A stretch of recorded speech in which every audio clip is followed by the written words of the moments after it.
నమస్తే జనబేరి న్యూస్ కి స్వాగతం. ముందుగా బులెటిన్ లో హెడ్లైన్స్.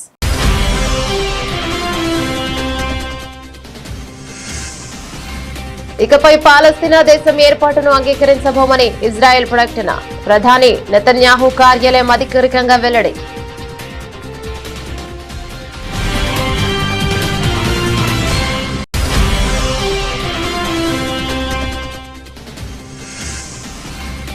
యుద్ధం అక్కర్లేదు, పీఓకే మనదే అవుతుంది, తనంతట తానుగానే భారత్ లో విలీనమవుతుందని కేంద్ర రక్షణ మంత్రి రాజ్నాథ్ సింగ్ ధీమా.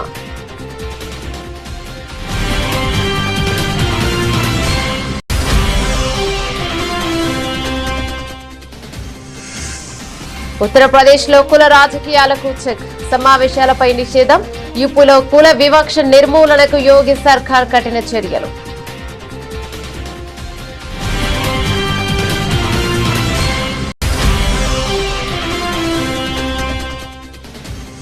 మైసూర్ దసరా ఉత్సవాల్లో తీవ్ర అసహనం. గట్టిగా అరిచిన సీఎం సిద్ధరామయ్య. సభకు అంతరాయం కలిగిస్తున్న వారిపై సిద్ధరామయ్య ఫైర్.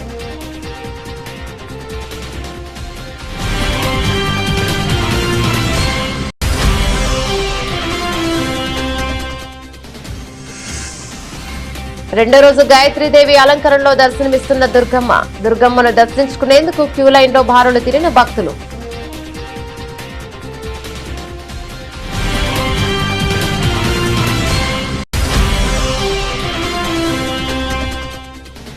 హైవేలు, కోర్ అర్బన్ ప్రాంత అభివృద్ధిపై సీఎం సమీక్ష. రీజనల్ రింగ్ రోడ్డు ఉత్తర దక్షిణ భాగాలను 2 వేర్వేరు ప్రాజెక్టులుగా చూడొద్దని విజ్ఞప్తి.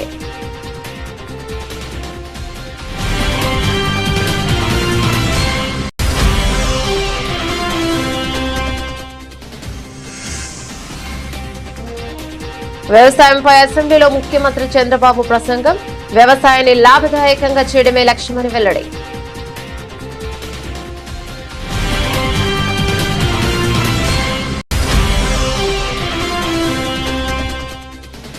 ఇకపై ఇది తెలంగాణ భవన్ కాదు, జనతా గ్యారేజ్. ఆర్ఆర్ఆర్ బాధితులకు బీఆర్ఎస్ పార్టీ పూర్తి అండగా ఉంటుందని కేటీఆర్ హామీ.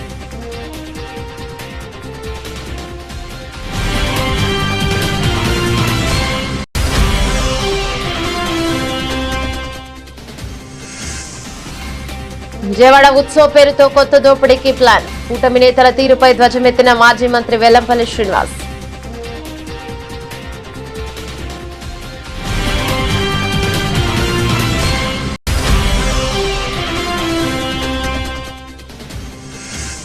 రేవంత్ రెడ్డి ఆదేశాలతో మాజీ డీఎస్పీ నళినిని కలిసిన యాదాద్రి భువనగిరి జిల్లా కలెక్టర్. సాయం చేసేందుకు ప్రభుత్వం సిద్ధంగా ఉందని హామీ.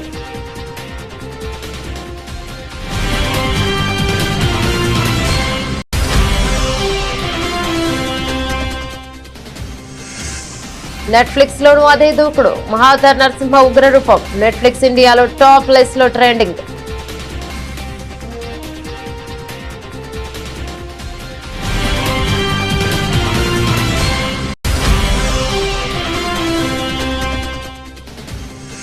ఫుట్బాల్ మ్యాచ్ లో కూడా పాకిస్తాన్ ఆటగాళ్ల పిచ్ వేశాలు. భారత్ చేతిలో ఓటమి. షాఫ్ అండర్-17 ఛాంపియన్షిప్ లో పాక్ పై భారత్ ఘన విజయం.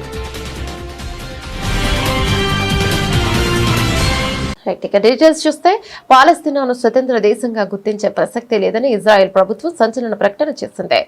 జోర్దాన్ నదికి పశ్చిమ ప్రాంతంలో పాలస్తీనా దేశం అనేదే ఉండబోదని తేల్చి చెప్పింది. ఈ విషయాన్ని ఇజ్రాయెల్ ప్రధానమంత్రి బెంజమిన్ నెతన్యాహు కార్యాలయం సోషల్ మీడియా వేదికగా ఎక్స్ ద్వారా అధికారికంగా వెల్లడించింది. పాలస్తీనా దేశ ఏర్పాటుకు అంతర్జాతీయంగా మద్దతు పెరుగుతున్న తరుణంలో ఇజ్రాయెల్ ఈ ప్రకటన చేయడం తీవ్ర చర్చనీయాంశంగా మారింది. 2023 అక్టోబర్ 7న హమాస్ ఉగ్రవాదులు జరిపిన మారణ హోమం తర్వాత తమ దేశం మధ్యలో బలవంతంగా ఒక ఉగ్రవాద రాజ్యాన్ని ఏర్పాటు చేసే ప్రయత్నాలను ఎట్టి పరిస్థితుల్లోనూ జరగనివ్వబోమని నెతన్యాహు ప్రభుత్వం స్పష్టం చేసింది. పాలస్తీనాకు మద్దతు ఇస్తున్న దేశాలకు ఇది తమ నుంచి స్పష్టమైన సందేశం అని పేర్కొంది. ఈ నెలాఖరులో జరగనున్న ఐక్యరాజ్య సమితి సర్వసభ్య సమావేశంలో పాల్గొనేందుకు నెతన్యాహు అమెరికా వెళ్లనున్నారు.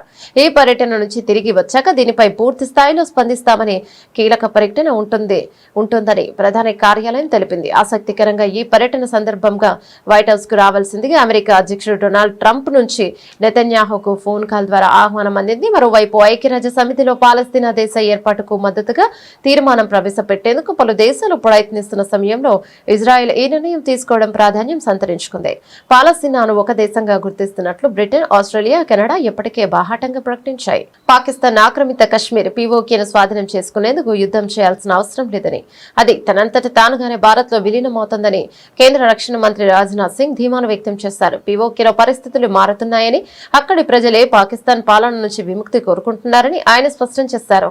మొరాకో పర్యటనలో ఉన్న ఆయన అక్కడి భారతీయ సమాజాన్ని ఉద్దేశించి ప్రసంగిస్తూ ఈ కీలక వ్యాఖ్యలు చేశారు. పీఓకేలో ప్రజలు పాకిస్తాన్ పాలనపై తీవ్ర అసంతృప్తితో ఉన్నారని, స్వేచ్ఛ కోసం ఉద్యమిస్తున్నారని ఆయన తెలిపారు. పీఓకేలో డిమాండ్ ఇప్పటికే మొదలయ్యాయి. మీరు నినాదాలు వినే ఉంటారు. నేడు కూడా భారతీయుడినే, మైన్ బి భారత్ హూన్ అంటూ అక్కడ నినాదాలు విన్నంటున్నాయి. కాబట్టి మనం బల ప్రయోగం చేయాల్సిన అవసరం రాదు అని రాజ్నాథ్ వివరించారు. 5 ఏళ్ల క్రితం కశ్మీర్ లోయలో సైనికులతో మాట్లాడినప్పుడు కూడా ఇదే విషయాన్ని తాను చెప్పానని ఆయన గుర్తు చేశారు. పీఓకేను తిరిగి చేజెక్కించుకునే అవకాశాన్ని కేంద్ర ప్రభుత్వం ఆపరేషన్ సింధూర్ సమయంలో చేజార్చుకుంటుందంటూ విపక్షాలు విమర్శలు చేస్తున్న తరుణంలో రాజ్నాథ్ సింగ్ వ్యాఖ్యలు ప్రాధాన్యత సంతరించుకుంటున్నాయి. మే 7న జరిగిన ఆ ఆపరేషన్ లో భారత్ కు పైచేయి ఉన్నప్పటికీ కేవలం కాల్పుల విరమణ ఒప్పందంతో సర్ది పెట్టుకుందని ప్రతిపక్షాలు ఆరోపిస్తున్నాయి. ఇదే ప్రసంగంలో ఇతర దేశాల చర్యలపై భారత్ సమన్వయంతో వ్యవహరిస్తోందని రాజ్నాథ్ పేర్కొన్నారు. पीओके अपने आप आएगा, चिंता क्यों करते हैं?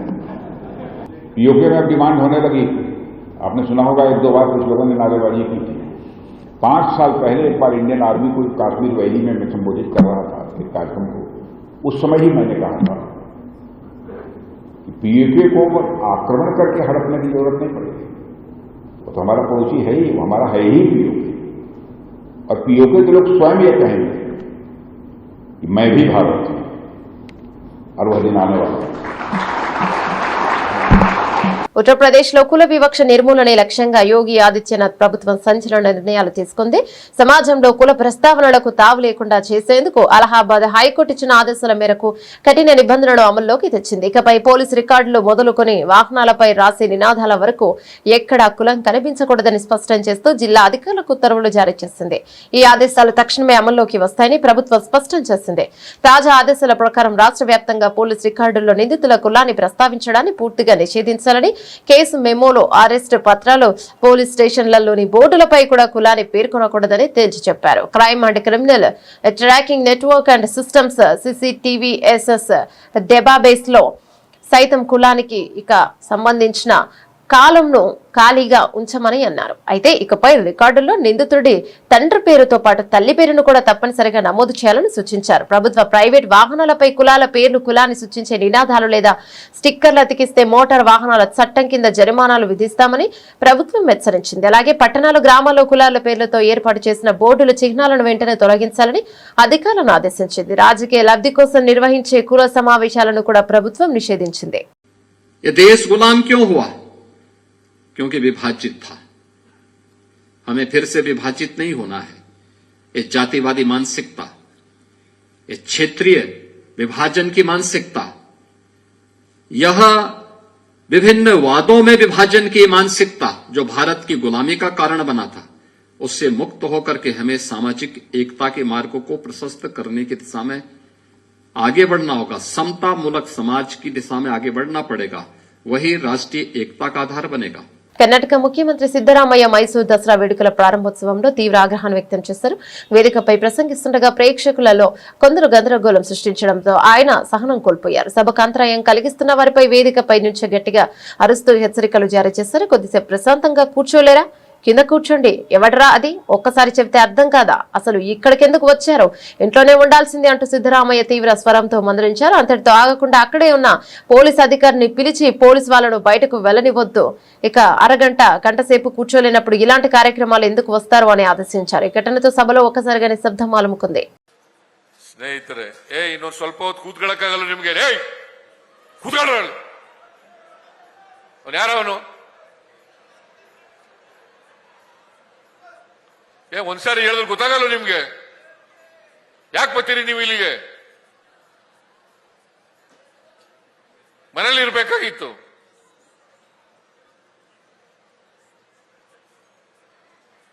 ಪೊಲೀಸ್ನವ್ರು ಅಲ್ಲಿ ಬಿಟ್ಬೇಡ್ರಿ, ಕಳಿಸ್ರಿ ಎಲ್ಲ.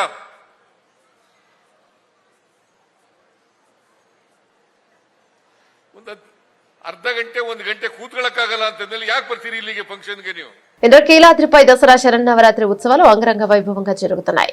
రెండో రోజు గాయత్రీదేవి అలంకరణలో కనకదుర్గమ్మ భక్తులకు దర్శనమిస్తున్నారు. ఇంద్రకీలాద్రి అమ్మవారిని రోజు మంగళవారం పలువురు మంత్రులు దర్శించుకున్నారు. హోమ్ మినిస్టర్ వంగలపూడి అనిత, గుమ్మడి సంధ్యారాణి, పరిటాల సునీత, యాలగడ్డ వెంకట్రావు దుర్గమ్మను దర్శించుకున్నారు. అమ్మవారి దర్శనం అనంతరం మంత్రులు వేద పండితుల చేత మంత్రులకు ఆశీర్వచనం పొందారు. ఇక ఆపై అమ్మవారి లడ్డు ప్రసాదాన్ని చిత్రపటాన్ని మంత్రులకు ఆలయ అధికారులు అందజేశారు. మరోవైపు గాయత్రీదేవి అలంకరణలో ఉన్న దుర్గమ్మను దర్శించుకునేందుకు క్యూ లైన్ లో భక్తులు బారులు తీరారు. తెల్లవారుజాము నుంచి అమ్మ దర్శనం కోసం భక్తులు తరలివచ్చారు. జై దుర్గా, జై జై దుర్గా అన్న నామస్మరణలతో ఇంద్రకీలాద్రి మారుమోగుతుంది. ఏడాది 11 అలంకారంలో భక్తులకు దర్శనం ఇవ్వనున్నారు దుర్గమ్మ. తొలి రోజు శ్రీ బాల త్రిపుర సుందరీదేవి అలంకారంలో అమ్మవారు భక్తులకు దర్శనం ఇవ్వగా, మొదటి రోజే పెద్ద సంఖ్యలో భక్తులు అమ్మవారిని దర్శించుకున్నారు. దుర్గమ్మ రూపాన్ని కనులారా దింపుకొని తరించిపోయారు. ఇక ఆలయానికి వచ్చే భక్తులకు ఎలాంటి ఇబ్బందులు కలగకుండా ఆలయ అధికారులు అన్ని ఏర్పాట్లు చేశారు.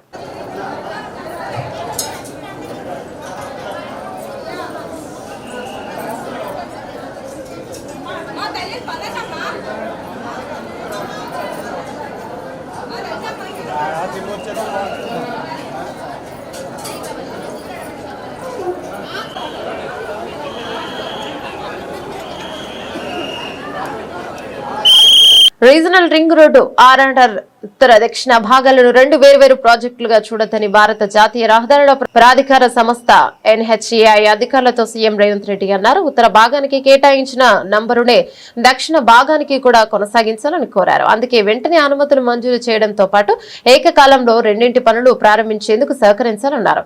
దక్షిణ భాగం అలైన్మెంట్ కు వెంటనే ఆమోద ముద్ర వేసేలా చూడాలన్నారు. రాష్ట్రంలో జాతీయ రహదారుల నిర్మాణం, అనుమతుల జారీ, నూతన ప్రతిపాదనలకు ఆమోదం తదితర అంశాలపై NHAI జాతీయ రహదారుల విభాగం, NH జాతీయ రహదారుల రోడ్డు రవాణా మంత్రిత్వ శాఖ, మోర్త్ రహదారుల భవనాల శాఖ, అటవీ శాఖ అధికారులతో సచివాలయంలో మంత్రి కోమటిరెడ్డి వెంకటరెడ్డితో కలిసి ముఖ్యమంత్రి సమీక్ష నిర్వహించారు. జాతీయ రహదారుల నిర్మాణానికి సంబంధించిన భూసేకరణ పరిహారం పంపిణీ ప్రక్రియను వేగవంతం చేయాలని అధికారులను ఆదేశించారు. చిన్న కారణాలతో రహదారుల నిర్మాణంలో జాప్యం చేయవద్దన్నారు. అసెంబ్లీలో వ్యవసాయ శాఖపై లఘు చర్చ జరిగింది. సందర్భంగా ముఖ్యమంత్రి పవర్ పాయింట్ ప్రజెంటేషన్ ఇచ్చారు.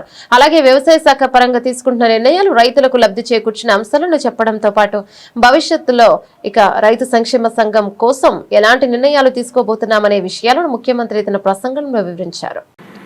ఆంధ్రప్రదేశ్ 24-25 దీని ప్రకారం లెక్కల ప్రకారం 5,17,482 కోట్లు, 35.20%. తెలంగాణ మీరు చూస్తే 2,14,490 కోట్లు, 14.15%.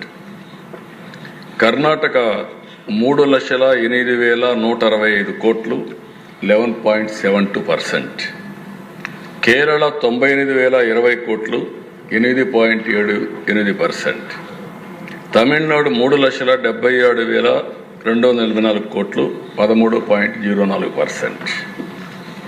ఇక్కడ మీరు గుర్తుపెట్టుకోవాల్సింది, దానికి లాస్ట్లో సర్వీస్ సెక్టర్కి వెళ్తే మంది 44.64%, 41.64%.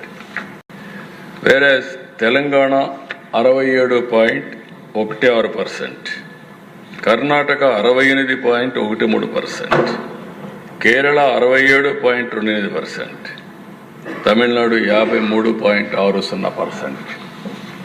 ఎక్కడ సర్వీస్ సెక్టర్ ఉంటుందో అక్కడ రెవెన్యూ ఎక్కువ ఉంటుంది ప్రభుత్వానికి. మనకు వాళ్ళకు 3% ఎక్కువ డిఫరెన్స్ ఉంది. అంటే 100 రూపాయలు జిఎస్టిపి వస్తే దాంట్లో తెలంగాణ, కేరళ, కర్ణాటక 9.3% వాళ్ళకి ఆదాయం వస్తుంది. మనకు 6.2% ఆదాయం వస్తుంది. అందుకే ఆల్ ఎకానమీస్ అన్నీ కూడా అగ్రికల్చర్ నుంచి ఇండస్ట్రీ, ఇండస్ట్రీ నుంచి సర్వీస్ సెక్టర్కి వెళ్తాయి. అది సస్టైనబిలిటీ. కొన్ని దేశాల్లో 2%, 3% కూడా అగ్రికల్చర్ ఉంది. మనం విభజన సమయంలో 25% ఉంటే తర్వాత 35% పెరిగాం. తెలంగాణ 25 నుంచి 14% తగ్గే పరిస్థితి వచ్చింది హైదరాబాద్ వల్ల.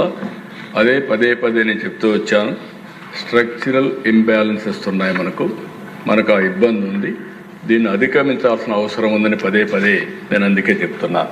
బీఆర్ఎస్ వర్కింగ్ ప్రెసిడెంట్ కేటీఆర్ కీలక వ్యాఖ్యలు చేస్తారు. ఇకపై తెలంగాణ భవన్ కేవలం పార్టీ కార్యాలయం కాదని ప్రజల సమస్యలు పరిష్కరించే జనతా గ్యారేజ్ అని ఆయన ప్రకటించారు. ఎవరికి ఏ కష్టం వచ్చినా ఇక్కడికి రావచ్చని, న్యాయ సహాయం కోసం నిపుణులైన న్యాయవాదులు అందుబాటులో ఉంటారని భరోసానిచ్చారు. Regional ring road RRR alignment వల్ల నష్టపోతున్న రైతులు తెలంగాణ భవన్ లో కేటీఆర్ ను కలిశారు. నల్గొండ, సూర్యాపేట, గజ్వేల్, సంగారెడ్డి నియోజకవర్గాల నుంచి వచ్చిన బాధితులతో ఆయన సమావేశమయ్యారు. ఈ సందర్భంగా కేటీఆర్ మాట్లాడుతూ రీజనల్ రింగ్ రోడ్డు విషయంలో కాంగ్రెస్ ప్రభుత్వం అనుసరిస్తున్న వైఖరిని విమర్శించారు. తమ ప్రభుత్వ హయాంలో మల్లన్న సాగర్, కొండపోచమ్మ సాగర్ నిర్వాసితులతో తామే స్వయంగా రోజుల తరబడి చర్చలు జరిపి మెరుగైన పరిహారం ఇల్లు ఇచ్చి ఒప్పించామని గుర్తు చేశారు. కానీ ప్రస్తుత కాంగ్రెస్ నాయకులు రైతుల సమస్యలు తెలుసుకునేందుకు క్షేత్రస్థాయికి వెళ్లడానికి ముఖం చాటేస్తున్నారని ఆయన ఆరోపించారు. గతంలో ఔటర్ రింగ్ రోడ్డు, ఓఆర్ఆర్ విషయంలోనూ కాంగ్రెస్ ప్రభుత్వం ఇలాగే అలైన్మెంట్లు మార్చి రైతులను ఇబ్బందులు గురిచేసిందని కేటీఆర్ విమర్శించారు. అలైన్మెంట్లు మార్చి పేదల జీవితాలతో ఆడుకోవడం కాంగ్రెస్ కు కొత్తేమీ కాదన్నారు. ఆర్ఆర్ఆర్ అలైన్మెంట్ ను శాస్త్రీయంగా ఖరారు చేసే వరకు బీఆర్ఎస్ పార్టీ రైతులకు అండగా నిలుస్తోందని ఆయన స్పష్టం చేశారు. మీరున్నప్పుడు చేయలేదా? మల్లన్న సాగర్ కట్టలేదా? ఆందోళనలు కాలేదా? కొండపోచమ్మ సాగర్ కట్టలేదు? అవును, అయినాయి. ఇక్కడ కేసీఆర్ ఏం చేసిండు? పిలుచుకొని మాట్లాడిండు. ఆ రోజు మంత్రులు డైరెక్ట్గా పోయి రోజులు చర్చలు చేసి ఒప్పించి మెప్పించి వాళ్ళకి ఎంత ఇయ్యాలనో ఇప్పించి, అవసరమైతే ప్లాట్ ఇచ్చి, ఇల్లు ఇచ్చి, పరిహారం ఇచ్చి, వాళ్ళకి రేపటి రోజున మీ భూముల విలువ పెడుతుందని చెప్పి సంజాయించి కాలు పట్టుకొని కడుపులో తల పెట్టుకొని ఒప్పించుకున్నాం, ఆఖరికి చేసుకున్నాం. మరి వీళ్ళేం చేయాలి? ముఖం చాటేస్తే అయిపోతుందా? అందుకే మీరు దయచేసి చేయాల్సిన డిమాండ్లు 3. 1, మాకు అలైన్మెంట్ అన్నా శాస్త్రీయంగా చేయండి, మేము అభివృద్ధి వ్యతిరేకం కాదు. 2, నష్టపరిహారం సమంజసంగా ఇవ్వండి. ఇది సరిపోదు, ఏ రకంగా కూడా బహిరంగ మార్కెట్లో ఒక రేటు ఉంది, ఎస్ఆర్ఓ రేట్ ఒకటి ఉంది. మరి దాన్ని పెంచి మానవతా కోణంలో ఒక దగ్గర మామ్నూర్ ఎయిర్పోర్ట్ కాడ 1,20,00,000 ఇస్తున్నారని చెప్పి కూడా తమ్ముడు ఇచ్చిండు వెంకటేష్. ఎకరానికి ఎయిర్పోర్ట్ 1,20,00,000 ఇస్తారు. మరి మీ దగ్గర ఎందుకు ఇవ్వద్దు అనేది మీ ప్రశ్న. అది వాస్తవమో కాదో నాకు తెలియదు. చూడండి, వాస్తవం అయితే సంతోషమే రాములన్న. అయితే అవన్నీ కూడా లాయర్లకు ఇవ్వండి. అదే చెప్తున్నాను. ఎందుకు చెప్తున్నా అంటే వాళ్ళు ఇంటూరు కాబట్టి, ఎవరికన్నా మీకు న్యాయ సలహాలు కావాలంటే, మీకు ఎవరికన్నా సరే న్యాయ సలహాలు కావాలంటే, ఇగో మన తెలంగాణ భవన్ గారు దీని పేరు ఇప్పటి నుంచిగా జనతా గ్యారేజ్. మీరు ఎప్పుడంటే అప్పుడు రావచ్చు, మీకు ఏ సమస్యలు ఉన్నా వాళ్ళకి చెప్పచ్చు. మీకు న్యాయపరంగా కూడా ఎలాంటి చిక్కులు లేకుండా, ఇబ్బంది లేకుండా వాళ్ళు మీకు సలహాలు కూడా ఇస్తారు. మీ వాళ్ళే ఉన్నారు ఇదంతా నాయకులు. ప్రజా సమస్యల పరిష్కారంలో విఫలమైన ప్రతిసారి కూటమి ప్రభుత్వానికి డైవర్షన్ పాలిటిక్స్ అలవాటుగా మారిందని మాజీ మంత్రి వెల్లంపల్లి శ్రీనివాస్ ఆగ్రహాన్ని వ్యక్తం చేశారు. తాడేపల్లి వైఎస్ఆర్ కాంగ్రెస్ పార్టీ కేంద్ర కార్యాలయంలో మీడియాతో మాట్లాడుతూ కూటమి ప్రభుత్వం అధికారంలోకి వచ్చిన తర్వాత తిరుమల తిరుపతి దేవస్థానాన్ని తమ రాజకీయాలకు వేదికగా మార్చి స్వామివారి ప్రతిష్టకు తీవ్ర భంగం కలిగిస్తున్నారని ఆక్షేపించారు. మరోవైపు దుర్గమ్మ పేరుతో విజయవాడ ఉత్సవం అంటూ కూటమి నేతలు మరో దోపిడీకి సిద్ధమయ్యారని ఆయన మండిపడ్డారు. ప్రభుత్వ భూమిని ఉపయోగించుకుంటూ స్టాళ్ల పేర్లతో లక్షలాది రూపాయలు వసూలు చేస్తున్నారని మండిపడ్డారు. ప్రజలపై భారం మోపుతూ దోపిడీకి పాల్పడుతున్న కూటమి నేతల దీనిపై సమాధానం చెప్పాలని డిమాండ్ చేశారు. నవరాత్రుల మీద ఎవరు మాట్లాడలేదు. నవరాత్రుల్లో ఈరోజు చెప్పాలంటే కనుక అరాకొర వసతులతో ఈరోజు నవరాత్రుల యొక్క ఉత్సవాలు జరుగుతున్నాయి. ఆఫీసర్ల మధ్య సమన్వయం లేదు.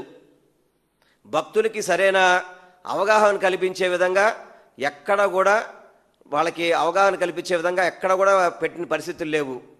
ఏ ఒక్క అధికారికి ఒక అధికారికి సమన్వయం లేదు. సామాన్య భక్తులను ఏ విధంగా గుడికి వెళ్ళాలో తెలియలేని పరిస్థితి. దివ్యాంగులు ఎలాగో తెలియదు. అదేవిధంగా చంటి పిల్లల్ని పెట్టుకున్న వాళ్ళు ఎలాగో తెలియదు. వీటి గురించి కనీసం ఎంపీ గారు పట్టించుకున్న పరిస్థితి లేదు. ఎంపీ గారు పట్టించుకున్న పరిస్థితి మాట్లాడితే విజయవాడ ఉత్సవం గురించి ప్రెస్ మీట్లే తప్ప దసరా నవరాత్రులు ఈ విధంగా జరుగుతాయి అని చెప్పని ఎంపీ స్థాయిలో కానీ, మంత్రి స్థాయిలో కానీ, ఎమ్మెల్యే స్థాయిలో కానీ ఎన్ని రివ్యూలు పెట్టారు చెప్పండి. ఒక రివ్యూలో ఎంపీ, ఎమ్మెల్యే, మంత్రులు కలిసిన రివ్యూ నేను ఎక్కడ చూడలేదు. మరి కనీసం గతంలో మా ప్రభుత్వంలో అయితే కనుక ఫీల్డ్ విజిట్లు చేసేవాళ్ళం, రివ్యూలు చేసేవాళ్ళం, భక్తులకు అన్ని రకాల సౌకర్యాలతో ప్రతి ఒక్కటి కూడా ఏర్పాట్లు చేసేవాళ్ళం. ఈరోజు కేవలం విజయవాడ ఉత్సవకే ప్రజాప్రతినిధులందరూ కూడా పరిమితం అయిపోయారు. ఎందుకంటే నేను వేరే విధంగా మాట్లాడలేదు. మీరు దుర్గమ్మని ఏ విధంగా దుర్గమ్మ పేరు చెప్పుకుని విజయవాడ ఉత్సవాలు అని చెప్పని కమర్షియల్ యాక్టివిటీస్ స్టాల్స్ చూడండి. విజయవాడ ఉత్సవానికి స్టాల్స్ అంట 10 సైజు వచ్చేసి 56 రోజులకి 3,50,000 రూపాయలు వసూలు చేస్తారట. స్థలాలన్నీ ఏమో ప్రభుత్వ స్థలాలు, పున్నమి కానీ, స్టేడియం కానీ, తుమ్మనిపల్ల కళాక్షేత్ర కానీ, ఘంటసాల కానీ, ఇప్పుడు మీరు ఏదైతే గొల్లపూడిలో దేవాలయ శాఖ చూసుకున్నారో అన్ని ప్రభుత్వ స్థలాలే. ఇప్పుడు ఒక గొల్లపూడి దానికే 45 లక్షలు చెక్ ఇచ్చినట్టుకున్నారు. అది కూడా ఆ స్థలాన్ని కూడా కొట్టేయాలని చెప్పని కృష్ణా మన ఎన్టీఆర్ జిల్లా కలెక్టర్తో అది గోల్ఫ్ కోర్ట్ అని చెప్పని, ఎగ్జిబిషన్ సొసైటీ అని చెప్పని, ఈ స్థలాలు లాంగ్ లీజ్కి ఇచ్చేయమని చెప్పని మీరు కలెక్టర్తో రాయించింది వాస్తవం కాదా? వాటన్నిటిని కూడా భక్తులు తప్పు పట్టబట్టి మళ్ళీ 2 నెలలకి మేము 45 లక్షల రూపాయలు అద్దె కడతామని చెప్పని మీరు 40 ఎకరాలకి కలిపి 45 లక్షల రూపాయలు కడితే 10 సైజుకి 3,50,000 వసూలు చేస్తారండి. ఇది మీరు చేస్తున్న వ్యాపారమా? విజయవాడ ఉత్సవాలు చేస్తారు చెప్పండి. ఇంజనీరింగ్ కాలేజీలు కూడా మీరు స్టాల్స్ పెట్టాలి, వేరే విధంగా కంపెనీస్ ఉంటే మీరు స్టాల్స్ పెట్టాలి అని చెప్పని ఒత్తిడి చేయడం, స్టాల్స్ ద్వారా కోట్ల రూపాయలు వసూలు చేయడం. కోట్ల రూపాయలు విజయవాడ ఉత్సవంలో పబ్లిక్ ఏమి ఉరిగిందని చెప్పండి. మీరు బుక్ మై షోలో ఇళయరాజా గారి షోకి బుక్ మై షోలో పెట్టారు టికెట్స్ కొనుక్కోండి అని చెప్పని. బుక్ మై షోలో చూడండి 849 రూపాయల నుంచి 59,000 రూపాయల వరకు టికెట్ అండి దానికి. ఇది బుక్ మై షోలో తీసుకున్న ప్రింట్. ఇది అనారోగ్యంతో బాధపడుతున్న మాజీ డీఎస్పీ నళినిని యాదాద్రి భువనగిరి జిల్లా కలెక్టర్ హనుమంతరావు పరామర్శించారు. ముఖ్యమంత్రి రేవంత్ రెడ్డి ఆదేశాల మేరకు కలెక్టర్ ఆమె నివాసానికి వెళ్లి మాట్లాడారు. నళిని ఆరోగ్య పరిస్థితిని అడిగి తెలుసుకుని ప్రభుత్వం అన్ని విధాల సహాయం చేయడానికి సిద్ధంగా ఉందని హామీనిచ్చారు. ఆమె సర్వీసు సమస్యను కూడా త్వరలోనే పరిష్కరిస్తామని ముఖ్యమంత్రి తెలిపారని ఆయన వెల్లడించారు. నళిని చికిత్సకు ఎంత ఖర్చైనా ప్రభుత్వమే భరిస్తోందని కలెక్టర్ హామీనిచ్చారు. గతంలో వైద్యపరంగా ఆయన ఖర్చులను కూడా ముఖ్యమంత్రి సహాయ నిధి నుంచి అందజేస్తామని, ఇంకా ఎలాంటి సహాయం కావాలన్నా చేయడానికి ప్రభుత్వం సిద్ధంగా ఉందని ముఖ్యమంత్రి చెప్పారని కలెక్టర్ నళినికి తెలియజేశారు. నళినిని కలిసిన అనంతరం కలెక్టర్ మీడియాతో మాట్లాడుతూ తాను ఆయుర్వేద వైద్యం, యోగా ద్వారా కోలుకుంటున్నానని, ప్రస్తుతం పెద్దగా ఖర్చేమీ కాదని ఆమె చెప్పారని తెలిపారు. ఆమె తన సర్వీస్ నిబంధనల గురించి అభ్యర్థించారని, ఆ విషయాన్ని ప్రభుత్వం దృష్టికి తీసుకెళ్తానని కలెక్టర్ పేర్కొన్నారు. నళిని త్వరలో పూర్తి ఆరోగ్యంతో కోలుకోవాలని ఆయన ఆకాంక్షించారు. ముఖ్యమంత్రి గారు ఆదేశాల మేరకు నళిని గారిని ఇక్కడ కలవడం జరిగింది. వారి ఇంటికి వచ్చేసి వారి నాన్నగారు మరియు ఇతర కుటుంబ సభ్యులతో కలవడం జరిగింది. వారి ఆరోగ్య పరిస్థితిపై వాకప్ చేయడం జరిగింది. వారికి వరుసగా టైఫాయిడ్, తర్వాత వైరల్ ఫీవర్స్, డెంగ్యూ, చికెన్ గున్యా ఇవన్నీ వరుసగా రావడం వల్ల ఆరోగ్యం కొద్దిగా క్షీణించడం జరిగింది. అదేవిధంగా గత కొంతకాలం నుంచి వారు చెప్పినట్టుగా రొమటైడ్ ఆర్థరైటిస్ తోటి బాధపడుతున్నారు. కానీ యోగా మరియు ఆయుర్వేదం తోటి స్థిరంగా ఉన్నారు. మంచిగా ఆత్మవిశ్వాసంతో మాట్లాడగలుగుతున్నారు. ముఖ్యమంత్రి గారి యొక్క నిర్ణయం ప్రకారం ఇక్కడికి వచ్చేసి వారి సమస్యలు, ముఖ్యంగా ఆరోగ్య పరిస్థితి బాగుండాలి. అవసరమైతే ఎక్కడైనా సరే, ఎంత ఖర్చైనా సరే మనకి హైదరాబాద్ లో ఉన్నటువంటి నిమ్స్ లో గానీ, ఇతర కార్పొరేట్ హాస్పిటల్లో గానీ వైద్యం ప్రభుత్వమే భరించి చేస్తానని చెప్పడం జరిగింది. అదేవిధంగా గతంలో కూడా ఏదన్నా వైద్యపరంగా అయినటువంటి ఖర్చులకు కూడా ముఖ్యమంత్రి గారు నిధుల నుంచి ఇస్తానని కూడా చెప్పమని కన్వే చేయడం జరిగింది. అయితే వారు పెద్దగా ఖర్చులు కాలేదని నళిని గారు చెప్పారు. ఎందుకంటే ఆయుర్వేదం కాబట్టి వారికి తెలిసిన మెడిసిన్, మరియు పతంజలి కాబట్టి ఖర్చులు పెద్దగా కాలేదని, అది కూడా ఇప్పుడు వారు పూర్తిగా అల్లోపతికి దూరంగా ఉన్నాము. తర్వాత వారు ఏదైతే నమ్ముతున్నారో, ఏదైతే వారికి మంచిగా పనిచేస్తుందో ఆ ఆయుర్వేదాన్నే వాడుతా అని చెప్పడం జరిగింది. సో వారి యొక్క ఆయుర్వేదం సంబంధించినటువంటి ట్రీట్మెంట్ కి వారు వెళ్లాలనుకుంటున్నారు. తక్కువ ఖర్చు కాబట్టి పెద్దగా సాయం అవసరం లేదని వారు చెప్పడం జరిగింది. తర్వాత వారు ప్రముఖంగా పేర్కొన్నది వారి యొక్క సర్వీస్ నిబంధనలు, వారు ఏదైతే సస్పెన్షన్ అన్నారో దానికి సంబంధించినటువంటి సబ్సిస్టెన్స్ అలవెన్స్ అనేది, దాని గురించి వారు అడగడం జరిగింది. ఇది డెఫినెట్ గా ప్రభుత్వం దృష్టికి తీసుకుపోతా అని చెప్పి వారు చెప్పడం జరిగింది. వారు చాలా విషయాలు కూడా షేర్ చేసుకున్నారు, ఉన్నటువంటి పరిస్థితులు, తర్వాత వారి యొక్క వ్యక్తిగత జీవితం ఇవన్నీ. వారి తండ్రి గారు కూడా యోగా మాస్టర్, వారు కూడా కుటుంబం అంతా కూడా యోగాని మరియు ఆయుర్వేదాన్ని నమ్ముకున్నటువంటి కుటుంబం భువనగిరిలో. కాబట్టి వారికి మొత్తం కూడా ఈ యొక్క వైద్యం, యోగా మీద, ఆయుర్వేదం మీద పట్టున్నటువంటి వ్యక్తులు. పతంజలి షాప్ కూడా ఉన్నటువంటి అనుభవం ఉంది కాబట్టి ఆ వైద్యంతో వారు ఇప్పటికే కోలుకున్నారు. వారే చెప్తున్నారు, మొన్న అసలు నడవలేని పరిస్థితిలో ఉండి ఈ రోజు ఈ ఆయుర్వేదిక్ వల్ల మొత్తం కూడా నడవగలుగుతున్నారని చెప్పగలిగారు. త్వరలోనే వారు పూర్తి ఆరోగ్యంతో కోలుకోవాలని చెప్పేసి మీ అందరం కూడా కోరుకుంటున్నాం. ముఖ్యమంత్రి గారు కానీ ప్రభుత్వం కానీ వారికి ఏ విధమైనటువంటి సహాయం అందించాలని కోరుకున్నా కానీ దాన్ని చేస్తామని కూడా చెప్పడం జరిగింది. అదే విషయాన్ని వారికి చెప్పడం జరిగింది. వారు కూడా సరైన సమయంలో చెప్తా అని చెప్పడం, ముఖ్యంగా వారి సర్వీస్ నిబంధనల గురించి పదే రిక్వెస్ట్ చేయడం జరిగింది. ఇది ప్రభుత్వం దృష్టికి, ముఖ్యమంత్రి గారి దృష్టికి తీసుకుపోవడం జరుగుతుంది. Thank you. హిందూ పురాణాల నేపథ్యంలో యానిమేటెడ్ సినిమాగా వచ్చి బాక్సాఫీస్ ను షేక్ చేసింది మహాతా Narasimha. Kannada top production house line Hombale Films, Kleem Productions సంయుక్తంగా తెరకెక్కించాయి. ప్రపంచ వ్యాప్తంగా జూలై 25న థియేటర్లలో విడుదలై ఘన విజయాన్ని సొంతం చేసుకోవడమే కాకుండా బాక్సాఫీస్ వద్ద 300 కోట్ల వసూళ్లను రాబట్టి టాక్ ఆఫ్ ది ఇండస్ట్రీగా నిలిచింది. అశ్విన్ కుమార్ దర్శకత్వం వహించిన ఈ మూవీ ప్రస్తుతం పాపులర్ ఓటీటీ ప్లాట్ఫామ్ నెట్ఫ్లిక్స్ లో సెప్టెంబర్ 19 నుంచి పలు భారతీయ భాషల్లో స్ట్రీమింగ్ అవుతోంది. కాగా ఈ చిత్రం నెట్ఫ్లిక్స్ లోనూ తన దూకుడు ప్రదర్శిస్తోంది. నెట్ఫ్లిక్స్ ఇండియాలో టాప్ ప్లేస్ లో ట్రెండింగ్ అవుతోంది. ముందుగా అంతా ఊహించినట్లుగానే అద్భుతమైన వ్యూవర్షిప్ తో డిజిటల్ ప్లాట్ఫామ్ లో కూడా ధనయాత్ర కొనసాగిస్తోంది. Ashwin Kumar story telling, solid visuals కు కుటుంబ ప్రేక్షకులు చిన్నారులు ఫిదా అయిపోతున్నారు. హిందూ పురాణాలలోని శ్రీ మహావిష్ణువు దశావతారాలను ఆధారంగా చేసుకుని 7 భాగాలుగా రూపొందించే మహోత్తర్ సినిమాటిక్ యూనివర్స్ లో ఫస్ట్ పార్ట్ గా వచ్చింది. మహాతా నరసింహ ఈ ఫ్రాంచైజీలో రాబోయే నెక్స్ట్ పార్ట్లపై అంచనాలు అమాంతం పెరిగిపోతున్నాయి. షాఫ్ అండర్-17 ఫుట్బాల్ ఛాంపియన్షిప్ లో భాగంగా జరిగిన భారత్ ఉత్కంఠ భరిత మ్యాచ్ లో భారత్ యువ జట్టు పాకిస్తాన్ పై అద్భుత విజయాన్ని నమోదు చేసింది. మైదానంలో పాక్ ఆటగాడి రెచ్చగొట్టే చర్యకు బదులుగా గోల్స్ తో సమాధానమిచ్చి 3-2 తేడాతో పాక్ ను చిత్తు చేసింది. విజయంతో గ్రూప్ బి లో అగ్రస్థానంలో నిలిచిన టీమిండియా ఘనంగా సెమీఫైనల్ కు దూసుకెళ్లింది. ఆట ఆద్యంతం హోరాహోరీగా సాగింది. మ్యాచ్ 43వ నిమిషంలో పాకిస్తాన్ ఆటగాడు మహ్మూద్ అబ్దుల్లా ఒక గోల్ సాధించాడు. అనంతరం అతను టీ తాగుతున్నట్లుగా వింతగా సంబరాలు చేసుకున్నాడు. ఈ సంబరాలు 2019 బాలాకోట్ దాడుక సమయంలో పాక్ కు చిక్కిన భారత్ వింగ్ కమాండర్ అభినందన్ వర్ధమాన్ కు వెక్కిరిందుకేనని అభిమానులు తీవ్రంగా స్పందించారు. అయితే ఈ అవమానానికి భారత ఆటగాళ్లు తమ ఆటతోనే గట్టిగా సమాధానం చెప్పారు.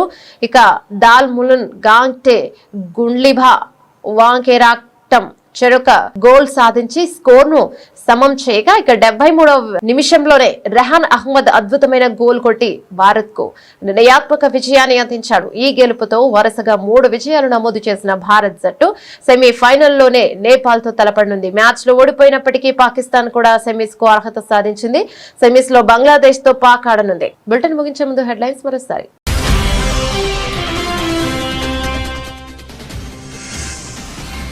ఇకపై పాలస్తీనా దేశం ఏర్పాటును అంగీకరించబోమని ఇజ్రాయెల్ ప్రకటన.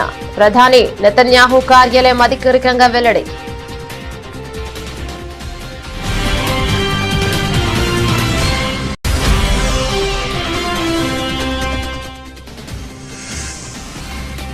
యుద్ధం అక్కర్లేదు, పిఓకే మనదే అవుతుంది. తనంతట తానుగానే భారత్ లో విలీనమవుతుందని కేంద్ర రక్షణ మంత్రి రాజ్నాథ్ సింగ్ ధీమా.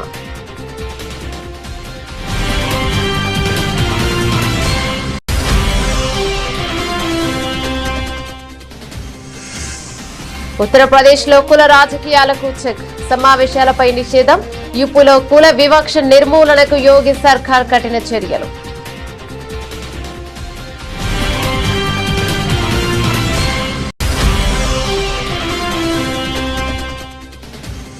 మైసూర్ దసరా ఉత్సవాల్లో తీవ్ర అసహనం. గట్టిగా అరిచిన సీఎం సిద్ధరామయ్య. సభకు అంతరాయం కలిగిస్తున్న వారిపై సిద్ధరామయ్య ఫైర్.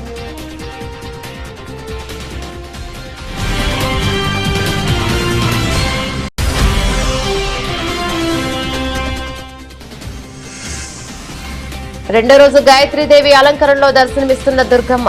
దుర్గమ్మను దర్శించుకునేందుకు క్యూ లైన్ లో బారులు తిరిగిన భక్తులు.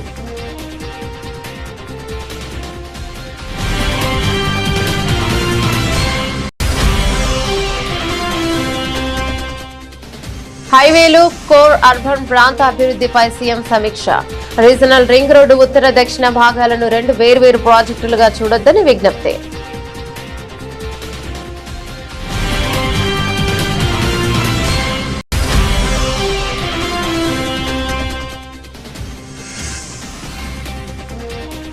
వ్యవసాయంపై అసెంబ్లీలో ముఖ్యమంత్రి చంద్రబాబు ప్రసంగం. వ్యవసాయాన్ని లాభదాయకంగా చేయడమే లక్ష్యమని వెల్లడి.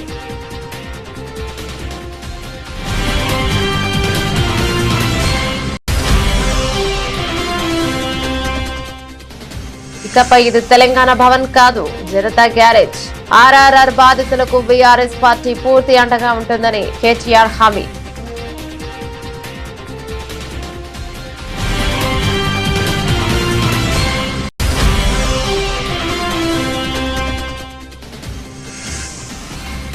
విజయవాడ ఉత్సవ్ పేరుతో కొత్త దోపిడీకి ప్లాన్. కూటమి నేతల తీరుపై ధ్వజమెత్తిన మాజీ మంత్రి వెల్లంపల్లి శ్రీనివాస్.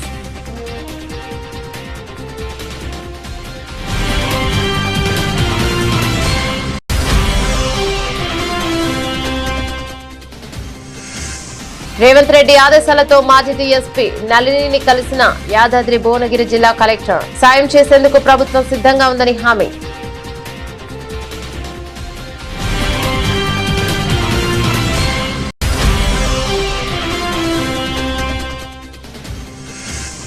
నెట్ఫ్లిక్స్ లోనూ అదే దూకుడు. మహావతార్ నరసింహ ఉగ్ర రూపం. నెట్ఫ్లిక్స్ ఇండియాలో టాప్ లిస్ట్ లో ట్రెండింగ్.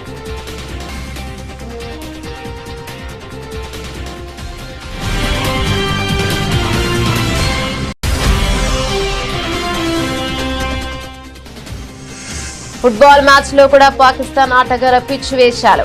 భారత్ చేతిలో ఓటమి. షాఫ్ అండర్-17 ఛాంపియన్షిప్ లో పాక్ పై భారత్ ఘన విజయం.